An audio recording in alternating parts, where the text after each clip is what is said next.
Ahojte. Ako sa mi jazdí s týmto strojom, s týmto vozidlom, s touto trojkolkou od OneSportu? V prvom rade potreboval som niekoľko kilometrov, aby som si na to zvykol, pretože poviem vám, že toto je niečo, ako keby ste sa znovu mali učiť jazdiť na bicykli, len toto je trojkolka, mám tu pomocné kolieska a je to veľmi zvláštny pocit. Pretože stále vás to ťahá ako keby do jednej strany a začnete úplne inak vnímať tú cestu okolo seba, pretože aj táto cesta, po ktorej idem, má taký jemný spád do jednej strany a ja mám pocit, že ma to vždy ťahá do tej jednej strany, takže musím si pomáhať, aby som to vyrovnával. Inak toto zariadenie nie je veľmi vhodné na nejaké to myšičkovanie, na nejaké robenie blbosti a tak podobne, pretože toto je vozidlo skôr na prepravu veci.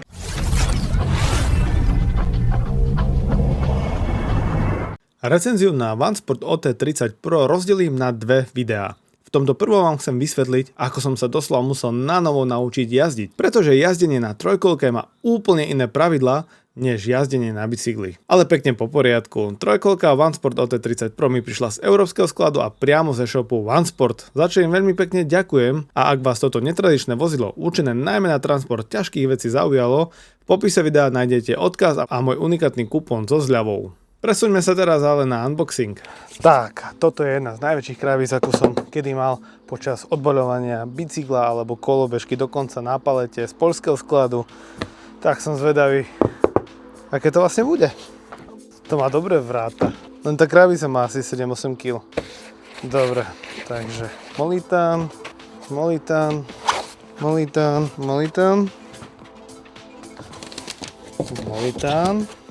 Jak ťa vybrať? 43 kg má ten bike.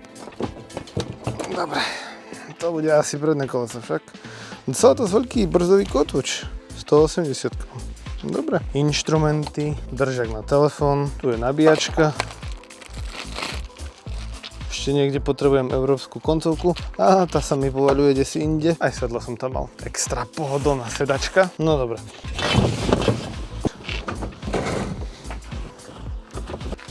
Voilà, to je celý bicykel. Inak trošku nie som šťastný z tých blatníkov, ktoré tu máme, lebo sú plechové, respektíve kovové, alebo neviem čo. Radšej by som tu bral, keby boli plastové. Znížilo by to váhu a ja by som nepočul všetky tie kamienky. Koleso je úplne vyfúčané, tak ja si ho nafúkam týmto svojím veľkým kompresorom. Môžem to tlačiť až na 40 PSI. Fú, to rapidne pomôže do jazdu.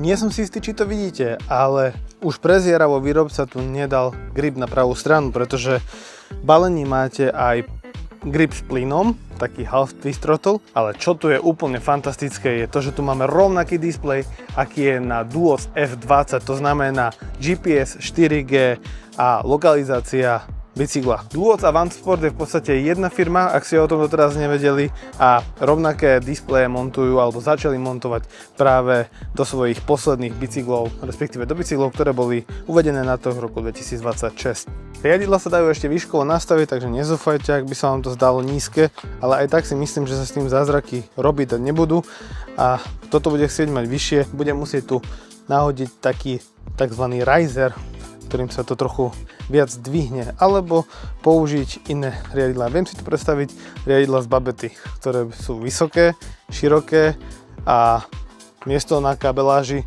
tu je bohate, takže kto chce, môže si to prispôsobiť podľa seba.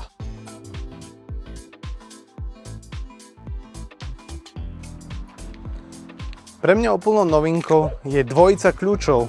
Jedna dvojica je samozrejme od baterky, to poznám, na to, aby som ju vybral, proste len si sklopím sedadlo, dám tam kľúčik, vyťahnem to a tak, ale toto je normálne, že alarm. Dobrá fičúra. Klasickým spôsobom to zapnúť nejde, takže ja to skúsim. Ako staré bojedy. Teraz tu mám heslo. Dobre, 4-0. Tie ma zachránili. Nezostáva mi nič iné, iba nabiť tento bicykel, respektíve baterku a previe sa. Ale predtým sa pozrime na parametre. OT30 Pro rozhodne nebude najmenší kúsok na cestách a napríklad riť tejto trojkolky má šírku až 79 cm.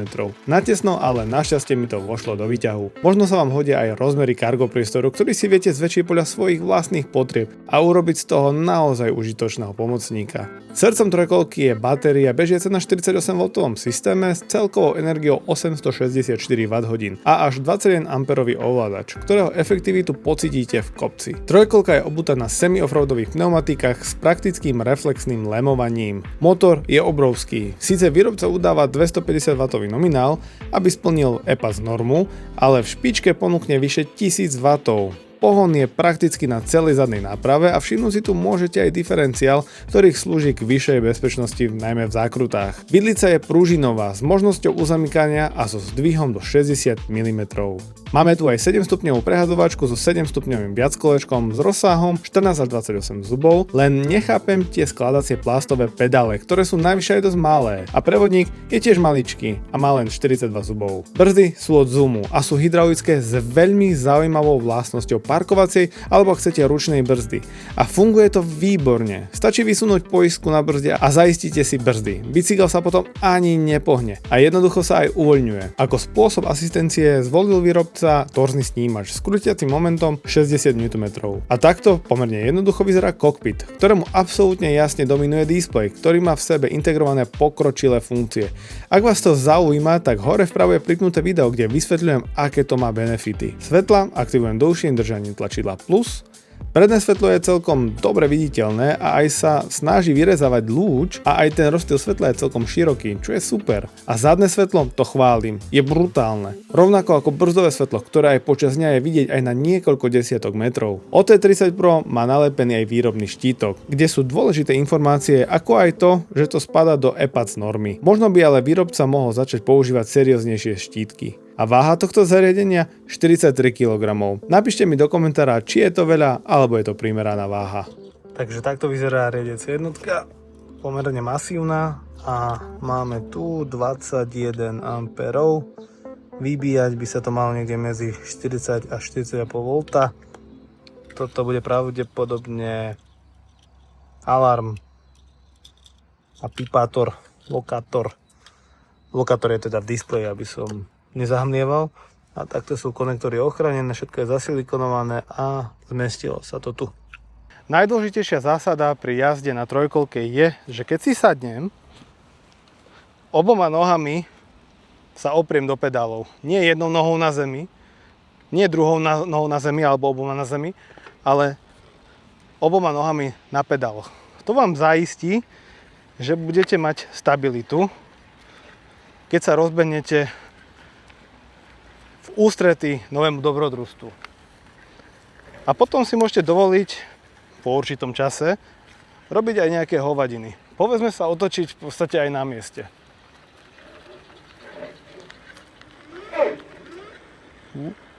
Alebo jazda na dvoch. Keď prechádzate s touto trojkolkou nerovnosti, musíte si zvyknúť na to, že máte pocit, že vás to vzadu ide rozhodiť, pretože nie je tam žiadne odpruženie ani niečo, čo by filtrovalo tieto nárazy. Vidlica je dobre odpružená, ale akákoľvek nerovnosť vás môže rozhádzať. A tak ako som už na začiatku spomínal, potreboval som niekoľko kilometrov na to, aby som si zvykol, ako sa na tejto trojkolke jazdí, a prvé desiatky metrov boli pre mňa kritické, pretože som potreboval pochopiť, že ja s oboma nohami potrebujem sa najskôr posadiť, dať nohy na pedále a tak začať jazdiť. Čo sa týka celkovo jazdenia, ja som si musel na svoju výšku 190 cm aj s teniskami dokúpiť 8 cm riser, aby som to mal vyššie, a takisto som si dal aj vyššie sedenie, aby sa mi pohodlnejšie pedálovalo, ale aj tak to nie je vončo. Stále som ako keby nejako trochu nízko a mne osobne trochu vadí toto sedadlo s opierkou, pretože neviem, či to uvidíte, ale je podsadené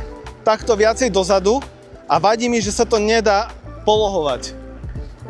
Radšej sedím takto a teraz mám to jazdenie viac pod kontrolou, aj keď idem z nejakého kopca alebo do kopca, prípadne ak tá cesta má nejaké zaoblenie, tak takto sa cítim istejšie, pretože viem sa lepšie do tej zákruty, prípadne do tej cesty lepšie oprieť alebo lepšie sa vložiť ako keby. Takže toto jazdenie nebude pre každého a tak ako som si myslel, že to bude pre každého seniora, tak moji rodičia, ktorí majú trochu problémy s mobilitou, majú operované už kolena a tak ďalej, tak si na to veľmi ťažko zvykali a nevedeli si na to vôbec zvyknúť. Pretože toto nie je pre nízkych seniorov, keď už sa máme o tom baviť, pretože to sedadlo, aj keď si dám úplne na najnižšiu úroveň, stále je vysoko. Takže ak by som to mal prehodnotiť, čo som povedal, tak povedal by som, že toto sa bude lepšie hodiť pre ľudí nad 172, nad 173 cm, až do výšky 2 metrov. Ak si tu dáte povedzme iné riadidlá, prípadne tento riser na riadidlách si dáte ešte vyšší. Ale to, čo ma tu najviac zaujalo, sú asi 2 alebo 3 veci. To prvou je výkon v kopcoch a bol som úžasnutý, ako výkonné to je. Veď pozrite sa na to sami. Strmý kopec začína a ja to idem skúsiť. Fú. Tak som vedavý, ty vole. Držím plyn a ono mi to pomáha. Ja idem hore kopcom, idem dosť strmým svahom. A prakticky ono ma to ťahá. Tak jak je to sprevodované? Ja mám 108 kg. To je úžasné. Toto je úžasné. Keby ste vedeli, aký je to strmák, pochopili by ste to. Ja mám zimomriavky, že to úplne bez pedalovania dávam hore. Neverím. Wow. Ja to musím dať ešte raz, aby som vám to ukázal. Že prakticky bez pedalovania si tu vidím hore. Iba s 21 amperovým ovládačom. Musí to byť fakt dobre sprevodané. Dobre, teraz už to nevládze. Ja tomu trošku pomôžem. Lebo dlho sa už, nie že trápia, ale toto je naozaj nejakých možno 200-300 metrov v kúse do tiahleho kopca. Paráda. Čo ja tomu pomáham minimálne. Cez plyn to ide lepšie. Je vidieť, že systém dáva viacej energie na plyn ako do torzného snímača alebo cez torzný snímač. Pozoruhodné. No dobre, vybehnem si ešte raz tento kopec. Dúfam, že to aj na tej kamere vidíte, aké je to prudké stúpanie. Ja sa tu nemám kde rozbehnúť. Pôjdem iba na plyn, uvidíme, čo to spraví. Mám to na 3. Silný rozjazd. No dobre, ťahá ma to, ja tomu trošku prišľapnem, ale ja tam pedálujem, možno, že tak 5% tomu pomáham a ja úplne bez problémov vychádzam hore týmto kapcom. Chápete to? Teraz vôbec ani nepedálujem. To je fantastická vec pre dôchodcov. Takmer každý kopec a verím tomu, že ja som ťažší ako 80% dôchodcov s mojimi 108 kilami. A toto si ide úplne v pohode. Pozrite sa na to, aký je tu kopec a ja stále idem úplne v pohode hore. Teraz nepedálujem, teraz tomu nepomáham. Ale môžem. Neviem, ako to je sprevodované, ten motor je veľký, silný a je to 48V systém. Teraz trošku cítim, že znovu sa ten kopec tak ako keby stúpa viac, tak trošku, možno zase 10% tomu pomáham. Ale hlavne som mega stabilný, aj keď tá cesta ide tak trošičku dokriva z môjho uhla pohľadu, tak ja sa len trošičku naklopím, tak aby som sa vyrovnal, aby som nemal tú tendenciu alebo pocit, že padám. Ale keď si na tú trojkolku zvyknete, tak je to úplne akože v pohode. To si neviem predstaviť, keď si na to sadne nejaký 80-kilový dôchodca. Tak to s ním ide takmer každý kopec úplne bez problémov. No a druhou vecou je tzv. Ručná brzda. Ja som si to dovolil nazvať ručnou brzdou. A prečo? Toto je brutálny strmák smerom dole a ja mám ručnú brzdu. Čo je ručná brzda? Ja si dokážem bicykel takto v kopci zablokovať. Vy na tej kamere to asi nebudete až tak vidieť, ale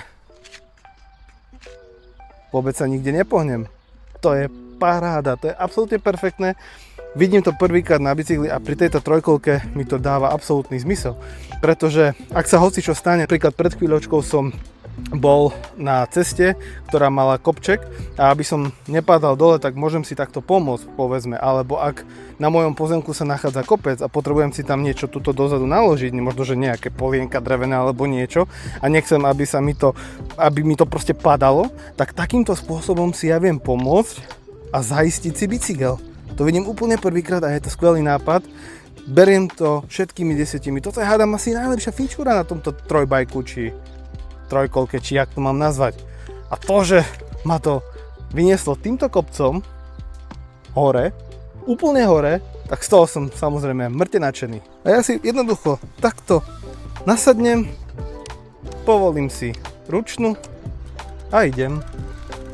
No nie je to skvelé? A treťou vecou je, hádam, spiatočka. Sice nie som si istý, či ju niekedy použijem, ale viem si predstaviť, ak by som tu mal naložených dokopy, povedzme ešte 60-70 kg, tak by sa mi dosť ťažko s tým manipulovalo alebo manevrovalo, ak by som sa potreboval niekde, povedzme, otáčať alebo cúvať.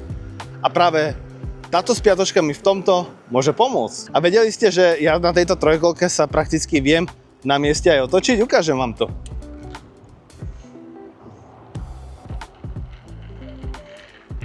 Celkom cool fičúra, že? Len musíte na to dávať pozor, pomoc! Do zákrut si treba dávať absolútny pozor, pretože toto nie je veľmi dobre urobené na klopenie zákrut. Máte pocit, že vás to ide vykriviť, že úplne, že sa idete vykoľajiť. Na to mi trvalo strašne dlho si zvyknúť. Takže na takéto myšičkovanie to nebude, lebo idete hneď do dvoch. Wow! Hlavne treba pracovať v zákrutách, pretože ono to naozaj nie je sranda. Keď idem do ľavej zákruty, ťahá ma to doprava a ja sa musím viacej naklopiť doľava a tlačiť volant doľava, aby ma to nevytrhlo preč, aby som sa neprekotil. Na to som si potreboval asi najviac dať pozor. Inak to pedalovanie, toto sú už zakrutičky a ja vidíte, musím úplne sa nakloniť do tej ľavej strany a tlačiť riadidlami, aby som tú zákrutu zvládol. A na to proste potrebujete prax. Čo sa týka pedalovania, tak prevodník a takisto aj prehádzovačka sú proste robené do rýchlosti 25 km za hodinu, ale pri rýchlosti už 25 km a viac už je to moc rýchle pedalovanie. Teraz idem do prudkej zákruty a ja si musím absolútne pribrzdiť, aby som išiel čo najpomalšie, aby som tú zákrutu zvládol. Výhodou je, že sú tu fantastické hydraulické brzdy Zoom na každom kolese, takže tým, že je to trojkolka, tak tu máme až 3 brzdy. Sú tu 180 mm kotúče a ja dokážem aj z 30 km rýchlosti zabrzdiť vo veľmi krátkom čase, takže v tomto bode je to naozaj bezpečné vozidlo. Najväčší problém zo začiatku pre mňa bol zvládať zákruty a trošku taký nerovný terén, respektíve ak cesta mala príliš veľké klesanie, také bočné klesanie, tak som sa s tým musel vyrovnať. Ale fakt tu treba pracovať s prdelou a naklapať sa v smere zákruty, tak aby tá jazda bola bezpečnejšia a hlavne korigovať riadidlá. Ale ten výkon do kopca, keď to máte odblokované, je dobrý. Tak, pozor na zákrutu. Pribrzdím si radšej. Tak. Z pohľadu ostatných účastníkov cestnej premávky musím vyzerať veľmi vtipne. Nuž a to bolo všetko k úvodnému videu na túto trojkolku od Vansport. Považoval som za veľmi dôležité vám ukázať, že jazdenie na trojkolke nie je spočiatku jednoduché, no pre niekoho môže mať obrovský význam práve takáto trojkolka. Dajte mi vedieť do komentára, či s podobnými trojkolkami máte skúsenosti, prípadne aké vylepšenia ste už urobili. Ak sa vám moja tvorba páči, môžete dať tomuto videu like, vychváliť ho a ak sú pre vás tieto informácie užitočné, tak aj odber na tento YouTube kanál, za čo vám veľmi pekne ďakujem. Sledovať ma môžete aj na ďalších sieťach a odporúčam vám sledovať aj veľkú slovensko-českú skupinu o elektrokomunite. Vidíme sa už čoskoro pri recenzii na Vansport OT30 Pro. Majte sa krásne, čaute.